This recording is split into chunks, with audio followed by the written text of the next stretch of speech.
Dando sequência a essa série de entrevistas que ele vem dando aqui em Fortaleza. Saulo, pode sentar. Saulo, 30 anos com Chico Xavier. Difíceis anos? Boa tarde, antes de tudo, né, Saulo? Boa tarde. Um abraço pois é. para você, um abraço para o telespectador. Já tivemos a oportunidade de trocar umas ideias um pouco mais cedo. Foi bom. Colega competente, esclarecido como você, nos proporciona sempre uma felicidade, uma alegria. Certo. Saber que você é um dos colegas aqui no Ceará e, portanto, no Brasil, que preserva ainda a ideia do jornalismo franco, leal, honesto e que tem essa característica muito importante.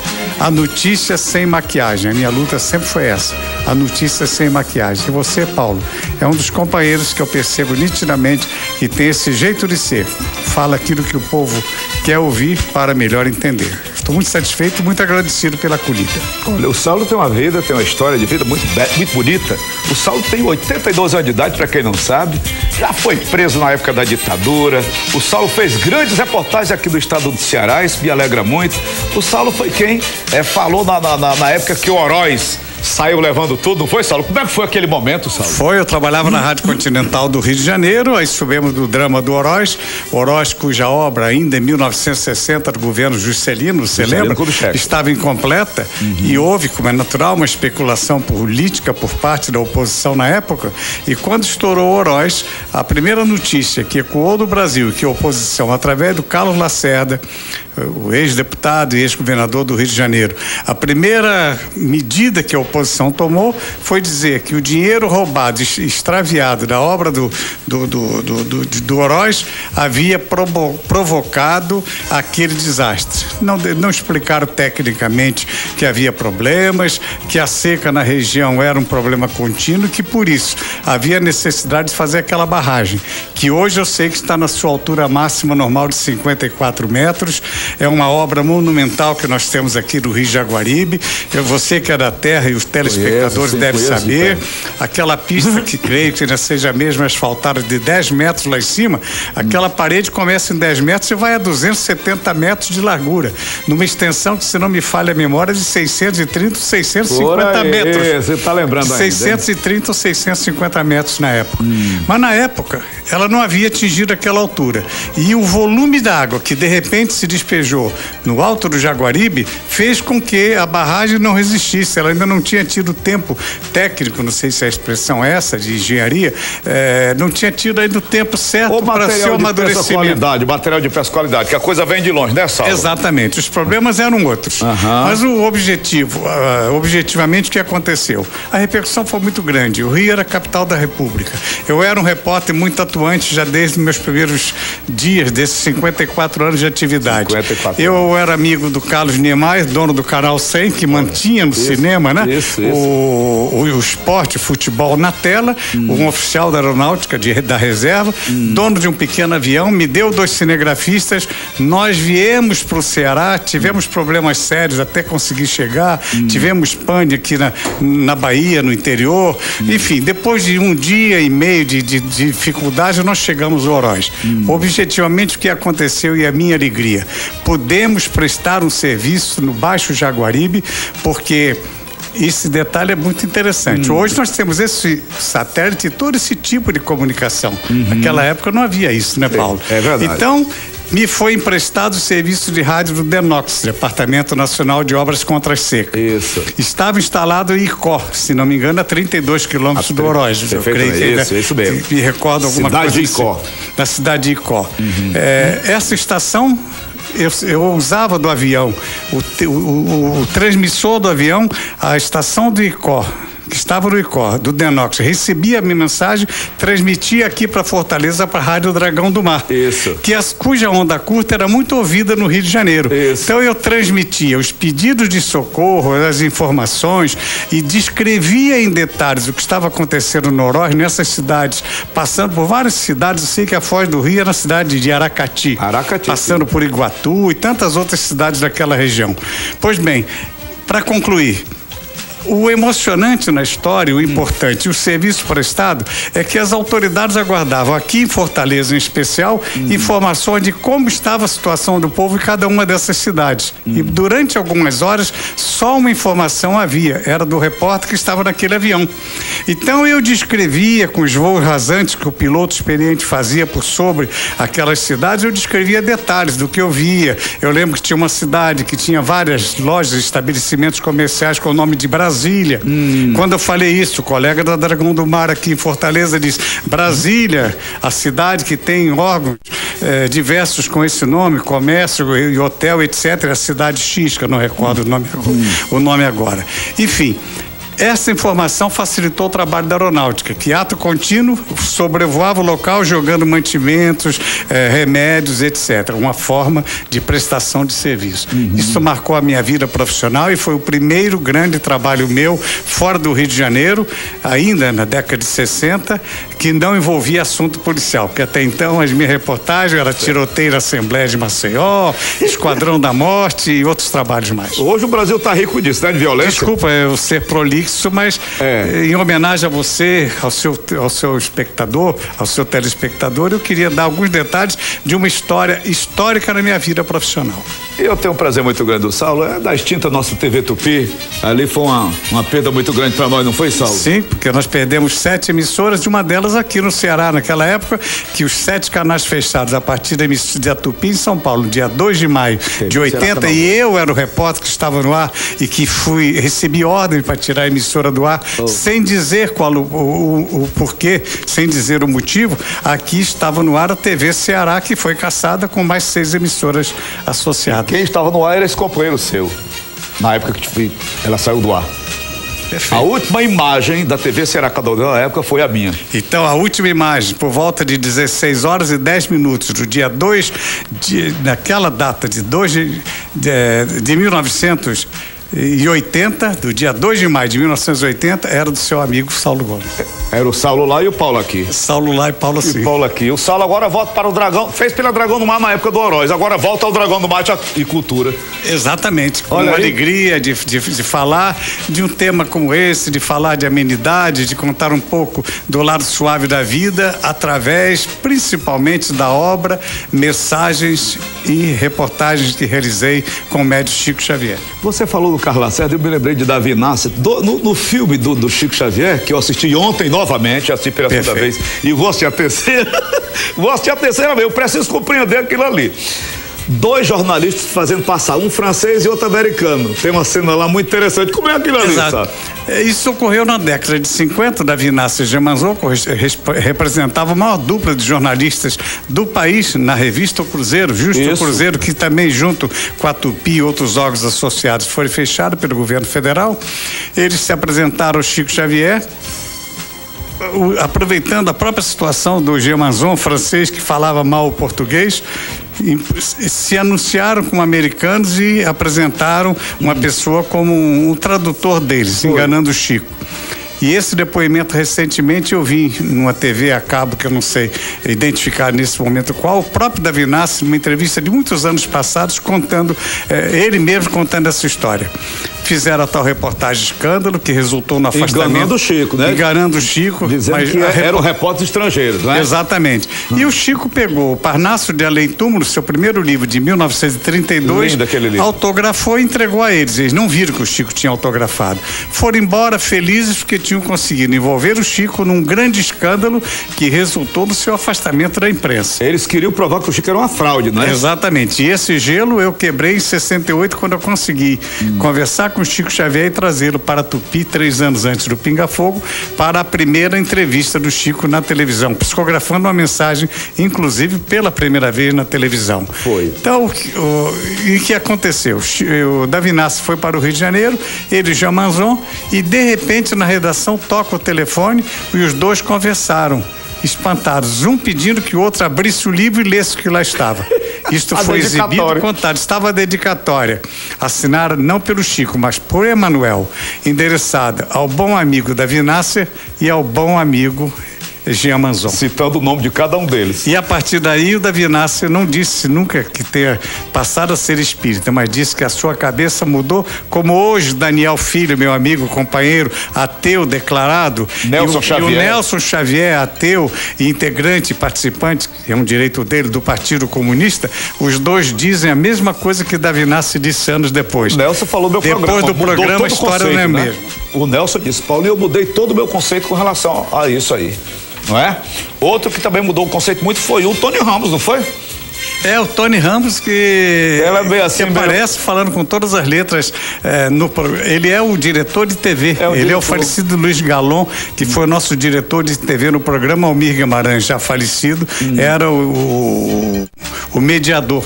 E o meu amigo Daniel Filho fez no filme, e ficção é natural até que isso aconteça. No filme não é mais o Almir Guimarães, já falecido, grande jornalista e colega mediador, e sim o Saulo, no caso Guimarães. Mas Saulo, você participou do Pinga Fogo? Eu participei, foi eu quem trouxe o Chico Xavier para a televisão em 68. Foi difícil tirar lá de Uberaba? Muito difícil, que era natural. Quando ele conversou comigo, ele acreditou na minha sinceridade, conversamos numa conversa franca e leal, isso em 68, durante muitas horas, um pedaço de uma noite, mais uma boa parte de uma madrugada, quando o Chico confiou em mim, alertado, não sei se por alguém ou por forças superiores, como ele costumava dizer. Ele acreditou, foi comigo para a televisão, realizamos a primeira reportagem em 68 e muitas outras depois. 3 anos depois, quando a Associados estava em dificuldade, a audiência do Pinga Fogo estava caindo, um programa histórico que você se recorda. Lembro, sim. Que só era uma tribuna de políticos. Quando 3 anos depois, a Associada chamou todos os repórteres da casa, inclusive a mim, pedindo que indicasse um nome que pudesse ajudar a alavancar a audiência do Pinga Fogo. Eu apresentei o nome do Chico Xavier. Foi uma bomba, foi uma gritaria, foram muitas discussões, o temor de alguns diretores em relação à possível reação da Igreja Católica. Enfim, outros acharam que eu estava meio louco, enfim, que aquilo era uma aventura perigosa, e em meio a muitas e muitas discussões eu usei a técnica do velho repórter, e que muitos colegas hoje não fazem, mas tem que fazer, tem que teimar, tem que contrariar o patrão sem faltar com respeito ao seu direito, tem que contrariar o chefe, tem que saber argumentar e lutar pela sua ideia, dizer, esta notícia vale, esta notícia eu quero fazer, eu preciso fazer para mostrar a importância do jornalismo. E foi o que eu fiz. Depois de alguns dias de discussão, os diários associados tiveram coragem de me permitir ir a Uberaba conversar com o Chico Xavier, e que veio para a televisão, como se diz na gíria, Paulo, no escuro. Ele não sabia o que encontrar. Se eu, já amigo de Chico Xavier, quisesse ajudá-lo, dando a dica, olha, o entrevistador A vai lhe perguntar isso, o D tem esse jeito, o entrevistador C poderá lhe fazer essa pergunta. Era impossível, porque nós fomos um total de 9 entrevistadores nos 2 programas, e mais a participação de colegas e pessoas diversas, judeu, ateu, público de um modo geral que estava no auditório. Nós tivemos 15 pessoas fazendo perguntas ao Chico. Então era impossível dar a ele a dica de como se defender ao vivo de algumas armadilhas, e algumas foram realmente armadas no programa. E ele, iluminado, como dizia, pelos seus guias, em especial por Emanuel, com a sua dignidade, a sua sinceridade, aquela honestidade que só o Chico Xavier sabia cultivar, ele conseguiu se sair muito bem, e quase 40 anos depois estamos vendo sucesso no cinema baseado, como diz Chico, como diz o Daniel Filho, baseado nesta reportagem, neste Pinga Fogo. O filme aí está. O filme é originalmente baseado num livro do extraordinário e grande jornalista que é, sem dúvida nenhuma, e culto bastante, que é o nosso Marcel Sotomayor. Que está chegando As Vidas depois de amanhã, né? Depois de amanhã, dia 9, eu vou viajar com os meus amigos daqui a algumas horas, depois da minha palestra de hoje, para Teresina, onde vamos autografar o livro ainda amanhã. Depois de amanhã estaremos em Natal autografando o livro, e voltaremos aqui no dia 8 para no dia 9 abraçar o Marcel. O livro de Marcel, de 1994, a biografia intitulada As Vidas de Chico Xavier, foi o que realmente incentivou a produção, o Daniel Filho e seus diretores, demais diretores, a realizar esse filme. Mas no momento de montar o filme, Paulo, o Daniel teve, como é natural, algumas dificuldades. Me parece que só aquela biografia não atendia tudo que ele queria para poder fazer cinema. Então, felizmente, alguém alertou o Daniel que a minha editora, DVD Versátil São Paulo, tinha um DVD que eu lancei em 2006, 3 anos passados. Foi colocado na mão da equipe, autores, os diretores e os artistas assistiram vários dias esse trabalho, segundo o depoimento deles. Assimilaram a filosofia do programa, entenderam os personagens do programa, que éramos todos nós, e aí está o resultado do filme com a declaração do Daniel Filho. O fio condutor para a realização do programa, do filme, longa-metragem, foi o Pinga Fogo. Então uniu-se a experiência do velho repórter, a intuição do velho repórter, com a sabedoria do jovem repórter, que é o Marcel, para que um produtor de cinema pudesse realizar esta grande obra, já recorde de bilheteria nesses primeiros 3 dias. Já chegando aos 700 mil, né? Mais de 10%, portanto, das maiores bilheterias que Daniel Filho teve no cinema brasileiro. Já me buzinaram aqui que estão lhe chamando, né? Lá para daqui a pouco, às 18 horas, antes dos meus autógrafos, eu vou, através de slides de uma peça já montada por nós em São Paulo, eu vou apresentar aspectos curiosos e diferentes numa série de slides de quem era o Chico Xavier e as muitas homenagens que há muitos e muitos anos ele vem recebendo, que só agora nós vamos ter conhecimento. A minha palestra será para falar um pouco desses bastidores sobre Chico Xavier, antes de autografar o livro ali no Dragão do Mar. De Arte e Cultura. Saulo, prazer te conhecer, tá bom, meu irmão? Já te conhecia. Muito obrigado. Da época, né? Quando nós muito obrigado, Paulo, obrigado pelo reencontro com um pouco da história minha como repórter aqui nesta casa e nesta cidade, aqui nesse estado feliz que é o Ceará. Beleza, pura. Valeu, meu irmão. Sucesso pra você lá, Saulo. Vai sair por aqui. 82 anos de idade. Será que eu chego lá, meu Deus do céu? Hein? Nesse nosso mundo atribulado de hoje. E ele foi preso, hein? Quase 2 anos pela ditadura na época. Passou pelo xadrez, pela cadeia, na época da ditadura. Amigo, a nossa... Tarde Livre de volta. Eu tenho a honra de receber aqui ao meu lado o grande jornalista, escritor Saulo Gomes, que vem a Fortaleza fazer o lançamento aqui do livro Pinga Fogo. Livro que reúne 2 programas especiais em que pessoas de várias religiões colocaram, digamos que na berlinda, Chico Xavier. Bem-vindo ao nosso Tarde Livre, grande mestre Saulo Gomes. Como foi numa época em que o Chico tinha todo o questionamento em cima dele? Hoje a religião espírita já tem um certo respaldo, mas na época em que o Pinga Fogo foi realizado, ainda se questionava demais, se duvidava muito mais do que se acreditava. Como foi convencer, levar Chico para fazer 2 programas que fizeram e fazem ainda grande sucesso? Soraya, em primeiro lugar, meu abraço ao seu público telespectador, a minha homenagem. E eu responderia a você com esse próprio folheto da minha editora Intervidas, que lançou esse livro. Eu começaria por dizer a você as palavras de Divaldo Franco, um outro grande espírita que realiza palestras no Brasil e no mundo em favor da sua grande obra social lá na Bahia. E o Divaldo Pereira Franco diz textualmente isso nesse folheto que está aí na sua mão da editora Intervidas. O Pinga Fogo é o momento culminante na história da divulgação do espiritismo no Brasil, sendo divisor dos períodos antes e depois dele. Por aí você já tem uma ideia, isso realmente aconteceu. Não foi por conta do meu trabalho e da presença de Chico Xavier, um desafio nosso na televisão brasileira, que o Brasil virou um país espírita. Não é esse o caso. Eu costumava brincar muito com o Chico Xavier, uma revelação que raramente eu faço nas entrevistas, e que o Chico até gostava muito e ria muito. Eu dizia: Chico, cada vez que eu apresento uma reportagem tua, eu fico feliz com os abraços e os cumprimentos que eu recebo nas ruas de vários estados brasileiros. E aí eu percebo, Chico, que a legião chiquista do Brasil cresceu muito. E mais do que kardecista, né? Ele gostava muito dessa expressão. Mas objetivamente o que houve, Soraya, é o seguinte: Chico Xavier havia sido vítima de uma reportagem danosa para o trabalho Aquela dele. do Sobrinho? Exato. Na época, muito antes da época do Sobrinho.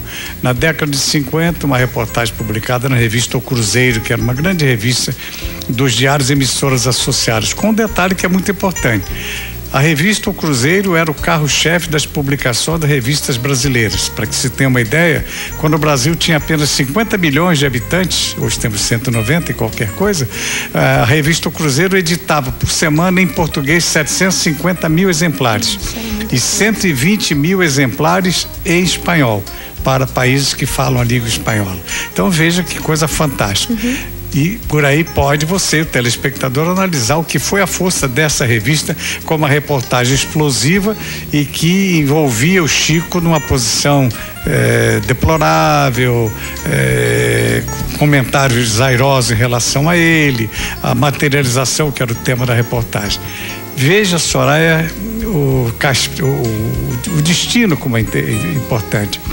Anos depois, quase 20 anos depois disso, coube a um repórter, que aqui está, Saulo Gomes, pela mesma cadeia de diários e emissoras associadas, que ainda existia com a revista O Cruzeiro, coube a mim retribuir a Chico Xavier o que ele já era para a humanidade, sem que o grande público soubesse. Coube a mim redimir os diários e emissoras associadas de uma falta tão grave, tão triste, que representou uma nódula na vida de Chico Xavier. Então, um repórter associado entristeceu o Chico. Um repórter associado deu a grande alegria ao Chico, muito mais do que isso. Alegria a corações sofridos, a famílias tristes, a muitas famílias enlutadas.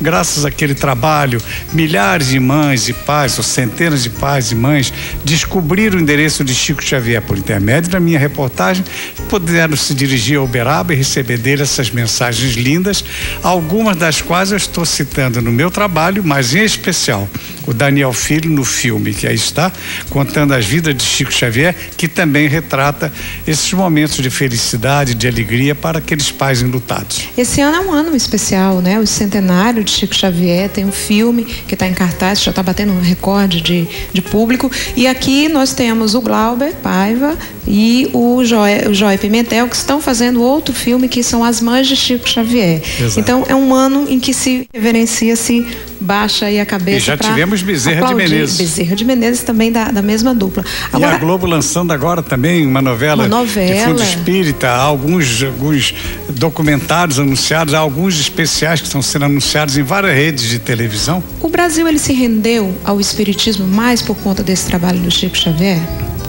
Olha, eu acredito que sim. Porque a comunicação com os mortos é uma coisa ainda muito... Naquela época, eu acho que eu usaria, como eu sou um repórter de uma cultura muito relativa, mas de muito ensinamento que a vida me deu através do jornalismo, eu por isso faço às vezes algumas imagens que eu creio que o povo simples e os intelectuais entendem principalmente, mas os mais simples também vão entender. Eu colocaria mais ou menos a situação assim para você entender o que aconteceu com essa série de reportagens minhas com o Chico Xavier, em especial depois no Pinga Fogo em 1971. Em qualquer lugar do Brasil, se você perguntasse a uma pessoa qual é a sua religião, era comum as pessoas darem uma volta, contar uma historinha longa, dizer, eu nasci, minha família é católica, eu vou à missa todo domingo, mas às vezes eu vou ali num centro espírita receber um espaço, uma oração, como se ele estivesse praticando um grande mal contra alguém. Depois dessas aparições, dessas entrevistas com o Chico Xavier, os espíritas tiveram coragem, tiveram segurança para dizer, eu sou espírita, eu sou a favor da dignidade humana, eu sou a favor da proteção às pessoas, mas enfim, também, os ensinamentos de Chico. Mas também tinha uma questão, né? Além desse medo, digamos assim, o preconceito de que o espiritismo fosse confundido com magia negra, com candomblé, macumba ou outro tipo de religião, que às vezes se confunde por conta dessa comunicação com os mortos. Olha, você me faz contar uma historinha rápida que eu contei muitas vezes. Quando eu trouxe o Chico em 68 para a televisão, foi uma reportagem assim esplendorosa, de uma repercussão fantástica, de uma audiência extraordinária na Rede Tupi de televisão. Durante 3 anos eu acompanhei o Chico a dezenas de programas que o convidavam para entrevistas, e como já havia se selado assim uma grande amizade entre o repórter e o Chico e o espírita, né? Eu passei a ser assim quase que um assessor. Eu era um assessor ad hoc, acompanhava o Chico a convite dele a todos os programas que ele comparecia, mesmo fora dos diários e emissoras associados. Então, isso foi um episódio muito interessante que me acompanhou durante 3 anos até o Pinga Fogo. Eu esqueci que você me perguntou, desculpa, e me atrapalhei um pouquinho. Você me fez uma pergunta. Com relação ao preconceito, que as pessoas também confundiam o espiritismo com macumba, com magia negra. Então, desculpa, às vezes também tantas horas e tantas viagens, a gente às vezes se confunde um pouco. Então eu vou responder objetivamente. Nos bastidores associados, eu peço licença para não declinar o nome, até porque já faleceu esse diretor. Quando eu apresentei o nome de Chico Xavier em 71 para ser entrevistado de um programa cuja tribuna era só para políticos, um dos diretores associados já caracteriza a história do preconceito, que até em grande parte eu acho que fosse produto do desconhecimento. Um diretor disse para mim: mas Saulo, programa tribuna como é o Pinga Fogo, com tanta repercussão, até chefes de estado já estiveram neste programa, você quer trazer um pai de santo para a televisão? Que era a confusão que existia. Aí eu acho que você caracteriza bem para o seu público o que era o desconhecimento, né? Agora, com relação ao conhecimento, hoje eu estava falando com a pediatra ali, e as pessoas às vezes já chegam no consultório porque já olharam no Google, já viram na internet, já consultaram na rede mundial de computadores. Hoje, as informações às vezes ultrapassam os limites do que os governantes ou do que as autoridades querem, né? Sejam elas políticas, econômicas ou religiosas. Então, hoje as religiões estão cada vez mais sendo contestadas, não só o espiritismo, mas a Igreja Católica, com as denúncias que estão acontecendo ultimamente, a Igreja Evangélica por conta de pagamentos de dízimos. O espiritismo, ele consegue se manter, digamos que, mais limpo, ou as contestações também são maiores para o espiritismo? Olha, com a minha aproximação com o espiritismo, através do Chico Xavier, com essa sucessão de eventos e de entrevistas, os mais de 30 anos que eu convivi com o Chico, e nesses meus 54 anos de atividade profissional, eu posso te afirmar, e creio que o seu telespectador vai concordar, eu não conheço atribuído ao movimento espírita, a algumas lideranças espíritas, a partir de Chico Xavier, eu não conheço nenhum escândalo no gênero citado por você que envolve líderes ou pessoas ligadas a esses grupos outros de pensamento religioso. No espiritismo, que me conste, eu nunca tive notícia de escândalo nessa ordem. Porque ninguém hoje está livre de ser contestado, né? A ciência, cada vez mais, com sua evolução também, vai lá, busca saber realmente, na época, as técnicas, né, que Chico psicografava.